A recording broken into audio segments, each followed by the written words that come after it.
everybody, Moondog here. We're at SHOTShow 2026, visiting one of the most innovative brands, companies that I've come across here. It is Third Bay, and they've made this amazing folding pistol, and the video on my channel just blown up. So I'd just like to introduce you to my buddy, inventor, Bill. Bill, how are you, my friend? Doing well, thanks. So good to see you, Tom. The video that I shot of your folding pistol, the ounce, has just blown up. And, you know, I got a lot of comments from folks about it, and we have it right here, don't we? That is how slick and easy and how fast to open this is. So, you know, and one of the comments I got back is like, you know, oh, you're going to spend so much time opening that thing, and that what took like 1 second to open up? Very quick to deploy. So, you know what? We've got quite a few questions from folks. Do you mind me asking for them some of the more popular questions? Yeah, please. Okay, so the 900-pound or $900 gorilla in the room is, how come it's so expensive?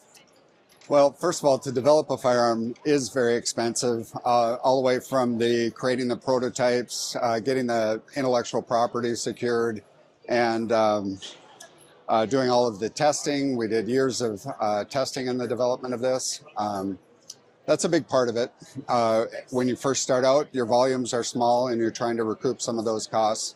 But fundamentally, inside this gun, there's most of it is CNC machined. If you look in the US, the cost per hour to run a CNC is on the order of $100 to $200 an hour. There's many hours of CNC time for every single gun. So you've got that cost, plus the cost of all the materials, plus the cost of insuring it too is very high. It's just expensive. We hope over time, you know, the response has been very good. Our customers are happy with it. We hope to be able to ramp up the volumes over time and hopefully do something with the price, but that's probably years out yet. And I hear you've moved to a bigger facility and created a new facility. You're based in Oklahoma? Yeah, we're currently in Oklahoma, and that's it took us a little over a year to move our company. Washington State, unfortunately, has been very aggressive on passing legislation that makes it difficult for FFLs to operate in the state. My wife's an attorney for the Silent Majority Foundation in Washington State, so she's very up on the laws. And on her advice, we decided to relocate. We're very happy in Oklahoma. The people there have been wonderful to us. We've got a bigger facility. We're on acreage. We're able to test right at our facility. We don't have to take it to a range or anything like that. So, well, that's good. It's been a good move for us. Yeah, bigger factory or bigger facility to make your pistols. Now, you also mentioned that in CNC. One of the other sort of side comments was everybody assumed that was like all plastic, but that's not the case. There's 18 steel parts in each gun that are CNC'd at our factory, 2 brass parts, there's 10 aluminum parts. The entire case is made out of aluminum. And then there are, I believe, 10 injection molded plastic parts. The handle is the largest pair of parts that's made with an injection molding process.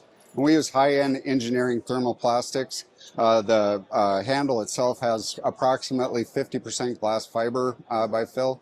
It also has graphene in it, which enhances some of the engineering properties. So it's not just run-of-the-mill polymers that are being used. Yeah, it's not and we do all of the molding of these in-house as well. So it's not something your average folks are going to be able to download and print themselves. No. Okay, absolutely. So one of the other questions that we had is why not 22 Magnum or 9mm? Well, I'm new to the firearms industry, and I learned while developing another type of product for my former employer that start small and grow. It's easier if you develop the architecture at the smallest size that you want and then grow from there, as opposed to starting big and growing and trying to reduce the size. Also, not being in the firearms industry, I was interested in safety for myself while I was developing it. But just those two things made me target the 22 LR to start with. At the other end of the spectrum, we'd like to do a 9mm eventually. I'm not sure if we'll ever do the mag because of the length of the cartridge, but it's still something we're considering. Well, you know, not being coming out of the firearms industry isn't necessarily a bad thing. There was a gentleman I remember, I think his last name was Glock, who wasn't into firearms before he got into firearms. So yeah, you're in good company. All right. So one of the other questions we had was, and I saw that here when you opened that up, is people were saying in the demo video that we had before was that you would self-flag every time that you unjam, but I don't think that's really the case. You certainly don't have to do that.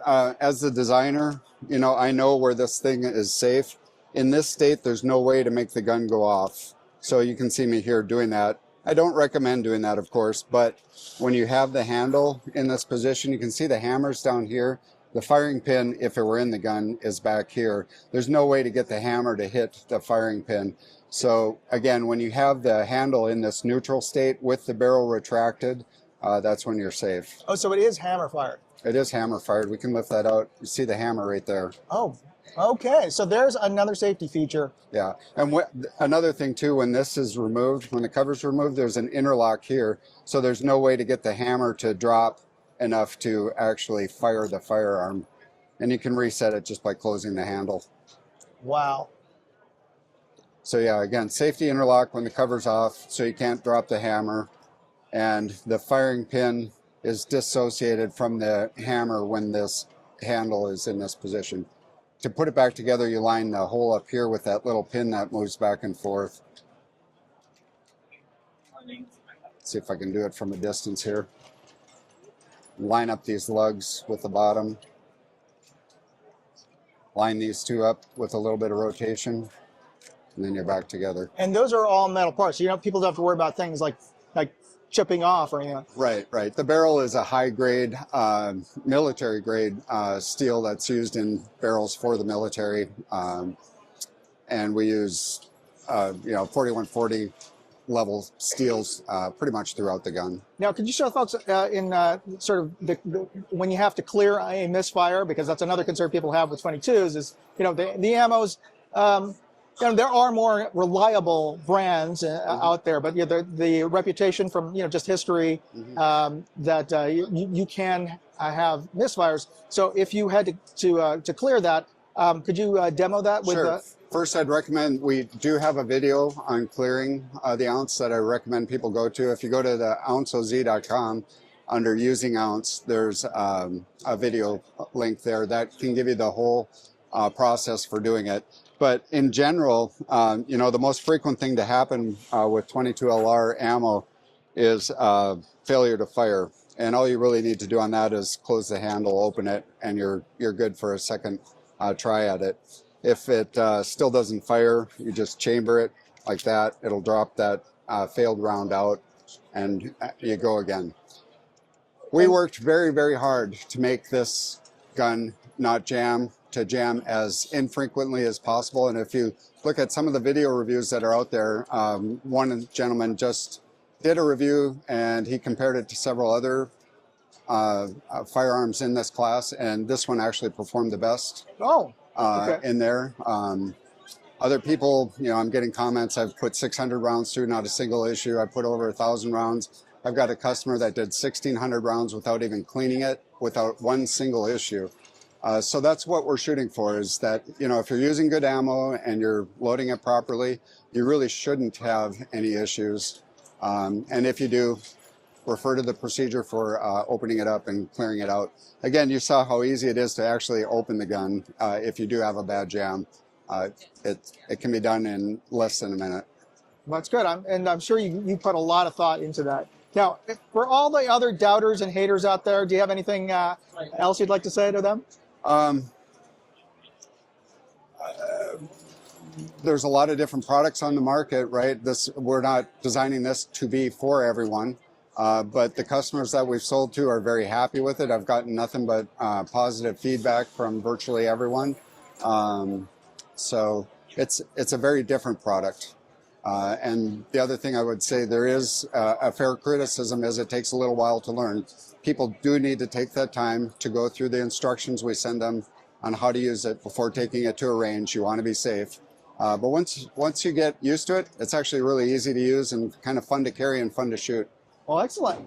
Well, one of these days, when I move perhaps to a free state, I'll get a chance to own one of these. But thank you very much, Bill, for taking the time with me today. Always a pleasure. It's good to see you. And if you have any other questions or comments, post it right on the screen there. And of course, you could find links to contact me and or Bill here to ask any questions about their ounce. Anyway, thanks for watching. You be safe out there. God bless. Moondog out. I covered a ton of stuff at SHOTShow. Leave me a comment and let me know which brands or products you'd like to see next.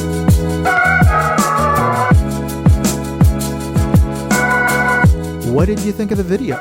Leave me a comment. And you can always chat with me on X, Facebook, or Instagram. You can find useful links in the video description and check out my other videos, channels, and my website, moondogindustries.com.